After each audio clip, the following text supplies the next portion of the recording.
After the fall of the Iron Curtain and the collapse of the Soviet Union, James Waste continued his service for the CIA along the Silk Road of Central Asia, within the borders of the Republic of Georgia. During the years of the Civil War in Abkhazia, James not only witnessed the horrors and futility of war, but the ironies as well. In 1994, while meeting with Eduard Shevardnadze, Mr. Waste had the opportunity to share with the former Georgian president an experience of one of those such ironies. In this segment of our series, James reads for us from this chapter that lends to the book its title, Don't Shoot the Ice Cream Man. I'd like to read to you a passage from my book entitled Don't Shoot the Ice Cream Man. One spring day in 1994, I was standing quietly in the Tbilisi office of Eduard Shevardnadze, waiting to meet with him. He knew that in addition to my consulting and humanitarian functions, I had also been monitoring the various conflicts. I don't think he minded. I think he liked to hear the information from a totally different perspective. Shevardnadze was in somewhat of a precarious situation. He was now misunderstood and even hated by the Russians because they believed he'd sold them out. And even though he was Georgia's best hope, many Georgians were suspicious of his years in the Soviet government as well. I relayed to him the story about the ice cream man on a bicycle who rode right into the middle of the shooting in Abkhazia as some Shevardnadze's own hard guys approached the action from another direction. It was surreal. Somebody flung a grenade into a farmhouse as my two bodyguards and I got out of our car. We quickly took cover in a drainage ditch. We heard moans and groans from men who'd been hit earlier. It was just before noon. I peeked over the edge of the ditch, trying to figure out who was fighting whom, just who the Abkhazians rebelling against Georgian rule actually were. It was difficult to tell.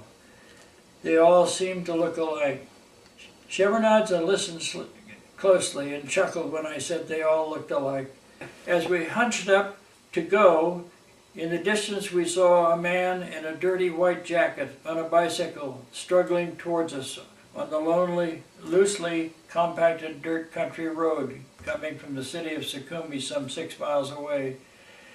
He had somehow tied a cardboard box onto 2 wheels in front of the bike, containing ice cream that he'd bought for selling in the village nearby. As he got closer, we could hear him crying, ice cream, in Georgian. After some frenzied shouting from both sides, the ice cream man stopped and was allowed to meet with representatives from both sides of the battlefield, one side at a time, to sell his ice cream. He even made change. When he started to leave the field, one of the Abkhazian mercenaries raised his rifle, and one of my bodyguards shouted, "Don't shoot the ice cream man! Don't shoot the ice cream man! There's an American observer here, and he really wants some ice cream."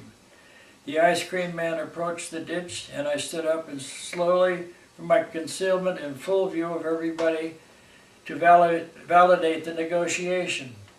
I could feel dozens of eyes peering cautiously at me, wanting to know what I looked like. I pulled out a $5 bill, which made the ice cream man very happy, and he smiled, and he gave me some ice cream for the 3 of us.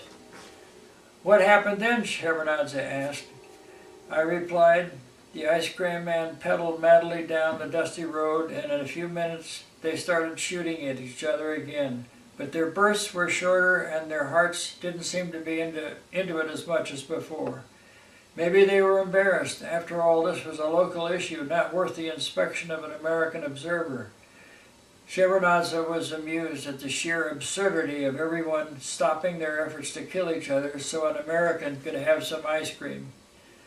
In retrospect, this scene has become my metaphor for most of what was happening out there on my paper route. I call it culture lag. senseless addiction to a vague, distant past with no plans for the future. Crazy. No hope at all.